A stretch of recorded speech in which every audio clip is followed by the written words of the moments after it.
ജനവാസ മേഖലയിലെ പ്ലൈവുഡ് കമ്പനിക്കെതിരെ പ്രതിഷേധ യോഗം നാളെ. തച്ചനാട്ടുകര പഞ്ചായത്തിൽ ഉൾപ്പെട്ടതും കോട്ടോപ്പാടം പഞ്ചായത്തിനോട് ചേർന്ന് കിടക്കുന്നതുമായ ജനവാസ മേഖലയായ ആവണക്കുന്നിൽ നിർമ്മാണാനുമതി ലഭിച്ച പ്ലൈവുഡ് കമ്പനിയുടെ പ്രവർത്തനം നിർത്തിവെക്കണമെന്നാവശ്യപ്പെട്ട് ശനിയാഴ്ച പൊതുജനങ്ങളുടെ പ്രതിഷേധ യോഗം ചേരുമെന്ന് കർമ്മസമിതി ഭാരവാഹികൾ പത്രസമ്മേളനത്തിൽ പറഞ്ഞു. നിർമ്മാണാനുമതി ലഭിച്ചതിൻ്റെ ഭാഗമായി ചുറ്റുമതിൽ നിർമ്മാണം ഭാഗികമായി കമ്പനി പൂർത്തീകരിച്ചിട്ടുണ്ട്. ചുറ്റുമതിലോട് ചേർന്ന ധാരാളം വീടുകളുണ്ട്. പ്രദേശത്തെ പല കിണറുകളും ചുറ്റുമതിൽ നിന്ന് 1 മീറ്റർ മാത്രം ദൂരത്തിലാണുള്ളത്. കമ്പനി പ്രവർത്തനം തുടങ്ങിയാൽ പ്ലൈവുഡ് ഒട്ടിക്കാനായി ഉപയോഗിക്കുന്ന രാസവസ്തുക്കൾ പ്രദേശത്തെ ഭൂഗർഭജലത്തെ മലിനമാക്കും. പൊടിയും പുകയും അന്തരീക്ഷ മലിനീകരണത്തിനും കാരണമാകുമെന്നുള്ള ആശങ്ക പ്രദേശവാസികൾക്കുണ്ട്. 40-ലേറെ കുടുംബങ്ങളാണ് ഇവിടെ താമസിക്കുന്നത്. വിദ്യാലയങ്ങൾ ഉൾപ്പെടെ നിരവധി സ്ഥാപനങ്ങളുള്ള കുണ്ടൂർക്കുന്ന് പ്രദേശവും ആവണക്കുന്നിനോട് ചേർന്നാണുള്ളത്. കമ്പനിയിൽ നിന്ന് സമീപത്തുള്ള വീടുകളുടെ ചുമരുകളിലേക്ക് 50 മീറ്റർ ദൂരമെങ്കിലും ഉണ്ടാകണമെന്നാണ് നിലവിലുള്ള നിയമമെങ്കിലും 1 മുതൽ 5 മീറ്റർ വരെ ദൂരത്തിലാണ് വീടുകളും കിണറുകളും ഉള്ളത്. പ്രദേശത്ത് ഇത്തരത്തിൽ ഒന്നിൽ കൂടുതൽ പ്ലൈവുഡ് കമ്പനികൾ കേന്ദ്രീകരിക്കുമ്പോൾ പ്രദേശം അതിനനുയോജ്യമാണോ എന്നുള്ള പരിശോധനയും വിവിധ വകുപ്പ് പ്രതിനിധികൾ നടത്തണമെന്നും കർമ്മസമിതി ഭാരവാഹികൾ ആവശ്യപ്പെടുന്നു. കമ്പനി പ്രവർത്തനവുമായി മുന്നോട്ട് പോവുകയാണെങ്കിൽ ശക്തമായ സമരപരിപാടികൾ ആവിഷ്കരിക്കുമെന്നും ഭാരവാഹികൾ പറഞ്ഞു. ശനിയാഴ്ച രാവിലെ നടക്കുന്ന യോഗം സാംസ്കാരിക പ്രവർത്തകൻ KPS പൈനടം ഉദ്ഘാടനം ചെയ്യും. ജനപ്രതിനിധികൾ, പരിസ്ഥിതി പ്രവർത്തകർ എന്നിവർ ഉൾപ്പെടെ പങ്കെടുക്കുമെന്ന് ഭാരവാഹികളായ action committee president TM Ajith Kumar, Thachanattukara grama panchayat ward member AK Vinod, Indian national കോൺഗ്രസിന്റെ പ്രതിനിധി Muralikrishnan K, youth league Thachanattukara panchayat president Rafi Paloli എന്നിവർ അറിയിച്ചു. കോട്ടോപ്പാടം പഞ്ചായത്തിലും തച്ചനാട്ടുകര പഞ്ചായത്തിലുമായിട്ട് അതിൽ തച്ചനാട്ടുകര പഞ്ചായത്തിലെ പ്രവർത്തനാനുമതി ലഭിച്ച് കോമ്പൗണ്ട് വാള് മാത്രം പാർഷ്യലായിട്ട് കംപ്ലീറ്റ് ചെയ്തിട്ടുള്ള, ഭാഗികമായിട്ട് കംപ്ലീറ്റ് ചെയ്തിട്ടില്ല മാസ്റ്റെക് എന്നുള്ള ഒരു കമ്പനി യഥാർത്ഥത്തിൽ ജനവാസ മേഖലയിലാണ്. അതാണ് പ്രധാന പ്രശ്നം. അതിനോട് തൊട്ടുള്ളതും ജനവാസ മേഖലയിൽ തന്നെ പറയേണ്ടത്. ഓൾറെഡി 3ഓളം പ്ലൈവുഡ് കമ്പനികൾ പ്രവർത്തിച്ച് തുടങ്ങിയിട്ടുണ്ട്. ഇതിൻ്റെ ഒരു 200 മീറ്റർ ചുറ്റളവിൽ തന്നെ അതിൽ 3ഓളം പ്ലൈവുഡ് കമ്പനികൾ 2 പ്രവർത്തിച്ച് തുടങ്ങിയിട്ടുണ്ട്. പിന്നെ ധാരാളം കമ്പനികൾ ഇനിയും വരാനുണ്ട്. അവിടെ ഒരു ഇൻഡസ്ട്രിയൽ എസ്റ്റേറ്റ് തന്നെ സ്ഥാപിതമായിട്ടുണ്ട്.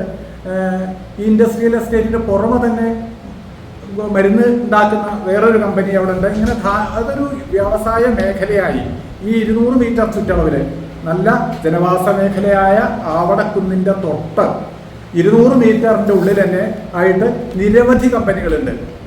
അപ്പം ഞങ്ങളുടെ പ്രധാന പ്രശ്നം, അപ്പം ഇത് ഇത്തരത്തിലുള്ള വ്യവസായശാലകൾ വരുന്നതിനുള്ള എതിരായിട്ടുള്ളതോ ആ വ്യവസായശാലകളുടെ ഉടമസ്ഥർക്കെതിരുള്ള ഒരു യുദ്ധപ്രഖ്യാപനം ഒന്നുമല്ല.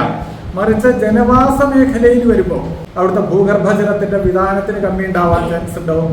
ഭൂഗർഭജലവും അവിടുത്തെ ജലസ്രോതസ്സുകൾ ഒക്കെ മലിനമാവാനുള്ള സാധ്യതകളുണ്ടോ എന്ന് പരിശോധിച്ച് ട്ടുള്ള രീതിയിൽ മാത്രമേ തുടങ്ങാൻ പാടുള്ളൂ. അതെ, ഇനിയെങ്കിലും മറ്റേ ജനവാസ മേഖലയിൽ എന്തായാലും വരരുത്. അതിന് പ്രതിഷേധങ്ങളെ ഞങ്ങളുടെ വ്യവസ്ഥാപിതമായ മാർഗങ്ങളിലൂടെ പ്രതിഷേധങ്ങളെ രേഖപ്പെടുത്തും. കോടതിയെ സമീപിക്കാനും ഉള്ള നടപടികളുമായിട്ട് മുന്നോട്ട് പോകുന്നത്. 14-ാം തീയതി രാവിലെ 10 മണിക്ക് ആവണക്കുന്ന് പ്രദേശത്ത് വെച്ച് ഞങ്ങളൊരു പ്രതിഷേധ യോഗം ചേരുന്നുണ്ട്. സ്ഥാപനം വരാൻ പാടില്ല എന്നാണോ അതോ ചില നിബന്ധനകളോടെ വന്നോട്ടെ? അല്ല, ജനവാസ മേഖലയിൽ വരണ്ടാന്നുള്ളതാണ്. ഒഴിഞ്ഞു കിടക്കുന്ന പ്രദേശത്താണ് ആദ്യം വന്നത്. അപ്പോൾ ഞങ്ങൾ അതിനെതിരെ ഇത്ര ശക്തമായിട്ട് പ്രതിഷേധിക്കാൻ കഴിഞ്ഞില്ല. അന്ന് കുറച്ച് അകലെയാണെന്ന് നമുക്കൊരു വാലിഡ് റീസൺ ആയിരുന്നില്ല. അന്ന് വീടിനോട് ചേർന്നല്ല എന്നുള്ളൊരു പ്രശ്നം നമുക്ക് മുമ്പിൽ ഉണ്ടായിരുന്നു. അന്ന് ഞങ്ങൾ സ്വാഭാവികമായിട്ടും പ്രതിഷേധം അറിയിച്ചിരുന്നു. അവരായിട്ട് നേരിട്ട് സംസാരിക്കുകയൊക്കെ ചെയ്തു. എങ്കിൽ കൂടി ഇത്തരത്തിലൊരു പ്രതിഷേധിക്കാൻ ഞങ്ങൾക്ക് കഴിഞ്ഞില്ല അന്ന്. പക്ഷേ ഇപ്പോൾ ലേറ്റസ്റ്റ് ആയിട്ട് പ്രവർത്തനാനുമതി കൊടുത്തിട്ടുള്ള തച്ചനാട്ടുകര പഞ്ചായത്തിൽ വരാൻ പോകുന്ന കമ്പനി ഞങ്ങളുടെ വീടിനോട് ചേർന്നാണ്. അതായത് കോമ്പൗണ്ട് വാള്, ചില വീടുകളിലെ കോമ്പൗണ്ട് വാളും കമ്പനിയുടെ കോമ്പൗണ്ട് വാളും ഒന്നാണ്. പിന്നെ 50 മീറ്റർ ഡിസ്റ്റൻസ് എന്ന് പറയുന്നത് കമ്പനി നിന്നും വീടിൻ്റെ ഫൗണ്ടേഷനിലേക്കുള്ള 50 മീറ്റർ അവർ കണക്കാക്കിയിട്ടുള്ളൂ. പക്ഷേ കിണറുകളും ഇതെല്ലാം 50 മീറ്ററിനുള്ളിലാണ്. ചില കിണറുകൾ 10 മീറ്റർ, ചില കിണറുകൾ 3 മീറ്റർ വരെ ഉള്ളൂ. അത്രയും അടുത്തുണ്ട്. അവിടെ ഈ കോമ്പൗണ്ടുകൾ കെട്ടിയിട്ടുണ്ടെന്ന് പറഞ്ഞു. അപ്പൊ ഇത് കെട്ടുന്നവരപ്പോൾ നിങ്ങൾ എന്തുകൊണ്ട് പ്രതികരിച്ചില്ല? അത് പറയാം. കോമ്പൗണ്ടുകൾ കെട്ടാൻ തുടങ്ങുന്നതിന് മുമ്പും അവർ സ്ഥലം വാങ്ങിയ മുതലേക്ക് ഞങ്ങൾ പ്രതിഷേധം അവരോട് നേരിട്ട് അറിയിച്ചിട്ടുണ്ട് മാന്യമായ രീതിയിൽ. അപ്പോൾ അവർ പറഞ്ഞത് കോമ്പൗണ്ട് വാൾ മാത്രമേ ഇപ്പോൾ കെട്ടുന്നുള്ളൂ, പ്രവർത്തനം തുടങ്ങുന്നില്ല എന്ന് പറഞ്ഞു. അപ്പോൾ കോമ്പൗണ്ട് വാൾ കെട്ടാൻ തുടങ്ങിയപ്പോൾ ഞങ്ങൾ പ്രതിഷേധിച്ചു. അന്ന് അവർ പോലീസിന് പരാതി കൊടുത്ത് ഞങ്ങൾ നാട്ടുകാരെ പോലീസിൽ വിളിച്ച് പോലീസുകാർ പറഞ്ഞത് സ്വന്തം വാങ്ങിയ സ്ഥലത്ത് മതിൽ കെട്ടാൻ ആർക്കും തടയാൻ കഴിയില്ല, മതിൽ കെട്ടിക്കോട്ടെ, അവിടെ നിന്ന് അങ്ങോട്ടുള്ള പ്രവർത്തനങ്ങൾ അവർ ചെയ്യില്ല എന്നാണ് അന്ന് അവർ പറഞ്ഞത്. പക്ഷേ ഈ മതിൽ എന്ന് പറഞ്ഞു കഴിഞ്ഞാൽ അതൊരു സാധാരണ നമ്മൾ സ്ഥലം വാങ്ങി മതിൽ കെട്ടുന്ന പോലത്തെ മതിലെല്ലാം അവിടെ അവർ കെട്ടിയത് 15-20 അടി ഉയരത്തിൽ വീടുകളുടെ അത്രയും ടോപ്പ് കവറേജ് വരുന്ന മതിലാണ് കെട്ടിയത്. അപ്പോൾ ഞങ്ങൾ വീണ്ടും അവർ പ്രതിഷേധം അറിയിച്ചപ്പോൾ മതിൽ പണി ഭാഗികമായിട്ട് കെട്ടിയിട്ടുള്ളൂ, കംപ്ലീറ്റ് ആയിട്ടില്ല, നിർത്തിവെച്ചു. അതിനുശേഷം അവിടെ പണികളൊന്നും നടന്നിട്ടില്ല. അപ്പോൾ ആ കമ്പനി അവിടെ വരരുത് എന്നാണ് ഞങ്ങളുടെ ആവശ്യം. ഉണ്ട്, പഞ്ചായത്ത് അനുമതി നൽകിയതുകൊണ്ടാണല്ലോ. പഞ്ചായത്ത് കൊടുത്തിട്ടില്ലെങ്കിൽ നേരെ ഹൈക്കോടതി പോയിട്ട് ഓട്ടോമാറ്റിക്കായിട്ട് അല്ല, എന്നാലും പഞ്ചായത്തിന് വിയോജനക്കുറിപ്പ് ഇടുകാലോ, പഞ്ചായത്തിന് അതിൽ എതിർക്കാലോ. അത് ചെയ്തിട്ടില്ലല്ലോ, നിങ്ങളുടെ അനുമതി കൊടുത്തിട്ടില്ലേ? താങ്കൾ പഞ്ചായത്ത് മെമ്പറാണോ? ഞങ്ങൾ വിയോജനക്കുറിപ്പ് കൊടുത്താലും അവർ എല്ലാ പൊല്യൂഷൻ കടലാസും എല്ലാ കടലാസും റെഡിയാണെങ്കിൽ പഞ്ചായത്ത് കൊടുത്തോ എന്നാണ് നിയമം. അല്ല, ഞാൻ ചോദിക്കുന്ന ഒറ്റ കാര്യമുണ്ട്, പഞ്ചായത്ത് ഇതിന് അനുമതി കൊടുത്തിട്ടുണ്ടോ? പഞ്ചായത്ത് കൊടുത്തേ പറ്റും. അതല്ല, കൊടുത്തിട്ടുണ്ടോ? ഉണ്ട്. അവിടെ എത്ര സ്ഥാപനങ്ങൾ കൊടുത്തിട്ടുണ്ട്? ഞങ്ങളുടെ പഞ്ചായത്ത് തച്ചനാട്ടുകര പഞ്ചായത്തിൽ ഈ പ്ലൈവുഡ് കമ്പനി മാത്രം. അതാണ് ജനവാസ മേഖലയെ തൊട്ട് കിടക്കുന്നത്. പിന്നെ പഞ്ചായത്തിന് അത് കളക്ടർക്ക് ഒരു പരാതി കൊടുത്തു, അത് റീഓപ്പൺ ചെയ്ത്. അല്ല, അതിലൊരു ചോദ്യം, താങ്കൾ ഉൾപ്പെടുന്ന ഭരണസമിതി ചർച്ച ചെയ്തിട്ടാണോ ഈ അനുമതി കൊടുത്തത്? കൊടുത്തത് താങ്കൾ ഉൾപ്പെടുന്ന ഭരണസമിതിയാണ് അനുമതി കൊടുത്തത് അല്ലേ? പക്ഷേ അത് കൊടുത്തേ പറ്റൂ. അങ്ങനെയാണെങ്കിൽ നിങ്ങൾക്ക് ജനങ്ങളുടെ ഭാഗത്തു നിന്നുകൊണ്ട് മെമ്പർ എന്ന നിലയിൽ വിയോജനക്കുറിപ്പ് കൊടുത്തൂടെ? കൊടുത്തിട്ടുണ്ടോ? പിന്നെ രണ്ടാമത് അല്ല, താങ്കൾ അതിന് വിയോജനക്കുറിപ്പ് കൊടുത്തിട്ടുണ്ടോ? പഞ്ചായത്ത് അനുമതി കൊടുക്കാന്ന് പറഞ്ഞാൽ ബിൽഡിംഗ് പെർമിറ്റിനുള്ള അനുമതി മാത്രമാണ് കൊടുത്തുള്ളത്.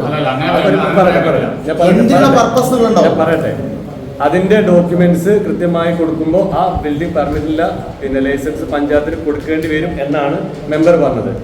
നേരത്തെയും പറയട്ടെ, ജനകീയ വിഷയങ്ങൾ ഒരുപാട് നമ്മൾ കാണുന്നതാണ്. പഞ്ചായത്തിന് ഒരു സ്റ്റാൻഡ് എടുക്കാൻ ഞങ്ങൾ അനുമതി തരില്ല. ഞാൻ ജസ്റ്റ് പറയട്ടെ, ആ ബിൽഡിംഗ് പെർമിറ്റിലുള്ള അപേക്ഷ കൊടുത്ത് അവരവിടെ കെട്ടിട നിർമ്മാണം തുടങ്ങിയപ്പോൾ തന്നെ ഞങ്ങളുടെ മെമ്പറുടെ നേതൃത്വത്തിൽ ഇവിടുത്തെ ജനങ്ങളെല്ലാവരും സംയുക്തമായി കൂടിച്ചേർന്നുകൊണ്ട് നിരവധി പ്രതിഷേധങ്ങൾ സംഘടിപ്പിച്ചു. അതിനുശേഷം ഞങ്ങൾ പഞ്ചായത്തിൽ പോയി പ്രസിഡന്റിന്റെ ഉത്തരവാദിത്തപ്പെട്ട ആളുകളെയും മെമ്പർ അധ്യക്ഷയിൽ കണ്ടു. ശേഷം ബോർഡിൽ ചർച്ച ചെയ്ത് അവിടുത്തെ നാട്ടുകാർക്ക് അനുകൂലമായ രീതിയിൽ ബോർഡിൽ ചർച്ച ചെയ്ത് തീരുമാനിച്ച് അത് വെച്ചിട്ടാണ് ഞങ്ങൾ കളക്ടർക്കും മറ്റു ഡിപ്പാർട്ട്മെന്റിലേക്കും പോയിട്ടുള്ളത്. പാലക്കാട് ഒരു കമ്പനി വരാൻ തുടങ്ങി, പഞ്ചായത്ത് കർശനമായ നിലപാടെടുത്തു. പഞ്ചായത്ത് തരില്ല എന്ന് പറഞ്ഞു. പിന്നെ ഒരു സർക്കാരിലേക്ക് പോയി, അത് വേറെ കാര്യം. പക്ഷെ ഇവിടെ എന്തുകൊണ്ട് പഞ്ചായത്ത് അങ്ങനെ നിലപാടെടുത്തില്ല? ഇവിടെ അതാ ഞാൻ നേരത്തെ പറഞ്ഞത്, ഇവിടെ ബിൽഡിംഗ് പെർമിറ്റിനുള്ള പിന്നെ അപ്രൂവലാണ് പഞ്ചായത്ത് കൊടുത്തുള്ളത്. എന്തിനുള്ളത് പറയട്ടെ, അത് എന്തില്ല പിന്നെ പഞ്ചായത്തിൽ ബോർഡ് ചർച്ച ചെയ്യുകയോ അല്ലെങ്കിൽ മെമ്പറുമായി കൺസൾട്ട് ചെയ്യുകയോ ചെയ്തിട്ടില്ല. നമുക്കറിയാം, അത് സെക്രട്ടറിയും അതിന്റെ ഡിപ്പാർട്ട്മെന്റ് സർക്കാരിന്റെ തലത്തിൽ മാത്രമുള്ള ഒരു സാങ്കേതിക അനുമതി മാത്രമാണ് കൊടുത്തിട്ടുള്ളത്. പഞ്ചായത്ത് ബോർഡ് കൂടിയിട്ടല്ല എന്ത് ചെയ്തിട്ടുള്ളത്, ഇതിന് അനുമതി കൊടുത്തിട്ടുള്ളത്. അതിൽ കൺഫ്യൂഷനുകൾ ഉണ്ടാക്കരുത്. പക്ഷേ ഇങ്ങനൊരു സംഗതി ആരുണ്ടെങ്കിൽ ഈ മെമ്പർക്ക് ആദ്യം തന്നെ വിവരം കൊടുക്കാലോ. അല്ല, മെമ്പർ അറിഞ്ഞിട്ടില്ല. എന്ന് പറയുന്ന അതിൽ വെച്ചിട്ടാണ് ഈ കമ്പനി മാസ്റ്റെക് എന്ന് പറഞ്ഞ കമ്പനി വരുന്നത്. ഈ കമ്പനി ഞങ്ങൾ അവിടുത്തെ 7-ാം വാർഡ് ഗ്രാമസഭ കൂടി, ഗ്രാമസഭ ഒരു പ്രത്യേക തന്നെയാണ്, ആ വാർഡിന്റെ പ്രധാന തന്നെയാണ്. അതിൽ വെച്ചിട്ട് ഇത് പറ്റില്ല എന്നുള്ള തീരുമാനം ഗ്രാമസഭയിൽ എടുത്തിട്ടുണ്ട്. ആ ഗ്രാമസഭയിൽ എടുക്കുമ്പോഴും K-ഷിഫ്റ്റ് എന്ന് പറയുന്ന ഒരു ഓർഡറിലൂടെയാണ് ഇവർ മറ്റേ സാങ്കേതികമായ ഇതിന്റെ കാര്യങ്ങൾ പോയിട്ടുള്ളത്. അപ്പോൾ അത് പ്രകാരം അനുമതി കിട്ടിയതിന് പ്രത്യേക ബോർഡ് കൂടി, പഞ്ചായത്തിൽ പ്രത്യേക ബോർഡ് കൂടി ഈ സംവിധാനം പുനഃപരിശോധിക്കണം എന്ന് പറഞ്ഞുകൊണ്ട് കലക്ടർക്ക് നമ്മൾ പഞ്ചായത്ത് തീരുമാനം എടുത്ത് കൊടുത്തിട്ട് അത് അനുമതി കൊടുത്ത് നിഷേധിക്കണം, അല്ലെങ്കിൽ നിർത്തലാക്കണം. അവിടുത്തെ ജനങ്ങൾക്ക് ജീവിത പ്രശ്നം, ജനങ്ങൾക്ക് ബുദ്ധിമുട്ടുണ്ടാക്കുന്ന തരത്തിലാണ് പിന്നെ കമ്പനി വരുന്നത് എന്ന് ബോധ്യപ്പെട്ടിട്ടുണ്ടെന്ന് അവിടുത്തെ ഭരണസമിതിയും മറ്റ് എല്ലാ മെമ്പർമാരും കൂടുന്ന ഇതിൽ തീരുമാനം എടുത്ത് കലക്ടർക്ക് കൊടുത്തിട്ടുണ്ട്. ഇതിലൊരു വിരോധാഭാസം എന്താ പറഞ്ഞാൽ മുഖ്യമന്ത്രിയുടെ ഒരു അദാലത്ത് വന്നു, അതിൽ പരാതി കൊടുത്തു. പരാതി കൊടുത്തപ്പോൾ മന്ത്രിനെ പറഞ്ഞെന്താ, 10-200 ആളുകൾ പണി കിട്ടുന്ന വ്യവസായം വരുമ്പോൾ നിങ്ങളതിന് തടസ്സം നിൽക്കുകയാണ്. പിന്നെ ഞങ്ങളുടെ വായ തുറക്കാൻ ആവശ്യമില്ല. ഇത് പ്രസിഡന്റും ഞാനും നിൽക്കുമ്പോഴാണ് അത് ചോദിച്ചത്. പിന്നെ ഞങ്ങൾ അല്ല, അങ്ങനെ ഒരു ചോദ്യം അവിടെ വന്ന സ്ഥിതിക്ക് ഇനി നിങ്ങൾ പ്രതിഷേധം നടത്തിയിട്ട് എന്താ കാര്യം? അല്ല, അത് ജനറലായിട്ട് പറഞ്ഞതാണ്. അത് ശരിയാണ്, വ്യവസായ വിരോധി ഒപ്പം നിൽക്കുന്നുണ്ട്. പറഞ്ഞതിന് അത്ര നല്ല കാര്യമാണ്. മന്ത്രി പറഞ്ഞ തെങ്ങിന്റെ മണ്ടയ്ക്ക് വ്യവസായം വെച്ച മാറി ഞങ്ങളുടെ ഞങ്ങൾക്ക് ഉണ്ടാക്കി ദൂരത്തുണ്ടാക്കി വിഷയമില്ല.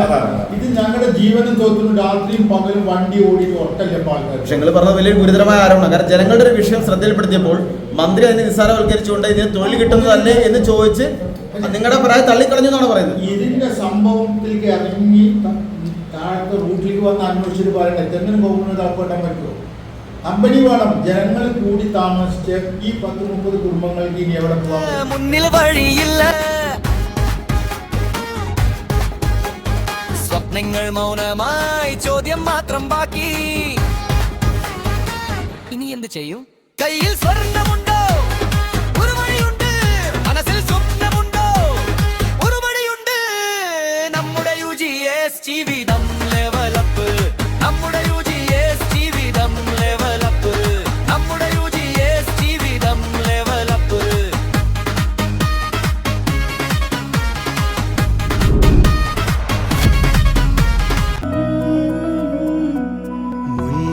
പൂക്കുന്ന ചന്തമായി വന്നു നീ ദേവസുന്ദരി.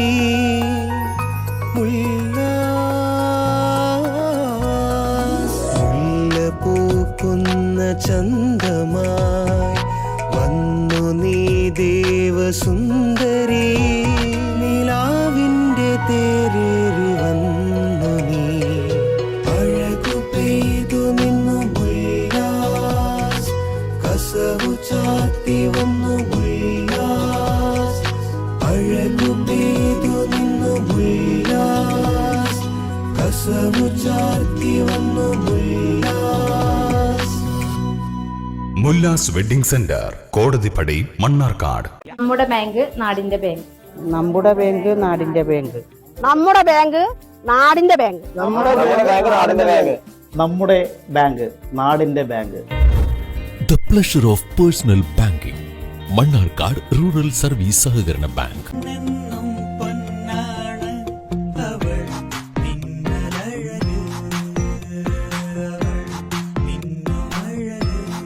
നീയാണ് സ്വർണം, നിനക്കാണ് തിളക്കം. Pazheri golden diamonds. സാർ, ഞാൻ മൾട്ടി സ്റ്റേറ്റ് സഹകരണ ബാങ്ക് എന്നാണ്. ഞങ്ങൾക്ക് ഇന്ത്യയിൽ 256 ബ്രാഞ്ച് ഉണ്ട് സർ. ഞങ്ങൾ കേന്ദ്ര അംഗീകൃത ബാങ്കാണ് സാർ. പിന്നെ ഫോർമാലിറ്റീസ് ഒക്കെ വളരെ കുറവാണ് സാർ. സാർ, ഞങ്ങളുടെ ബാങ്കിൽ നിക്ഷേപിച്ച് ഒരുപാട് ബെനിഫിറ്റ് ഉണ്ട് സാർ. ഒരു ദിവസം തന്നെ എത്രയെത്ര വിളികൾ, എന്തെല്ലാം വാഗ്ദാനങ്ങൾ. നമ്മുടെ എല്ലാം വിയർപ്പിനാൽ പടുത്തുയർത്തിയ സഹകരണ ബാങ്ക് ഉള്ളപ്പോൾ നമുക്കെന്തിനു മറ്റൊന്ന്? അലനല്ലൂർ സർവീസ് സഹകരണ ബാങ്ക് എന്നും ജനങ്ങളോടൊപ്പം. സഹകരണ ബാങ്ക് ഒരു കരുത്താണ്, നാടിന്റെ ഒരു സുഹൃത്താണ്.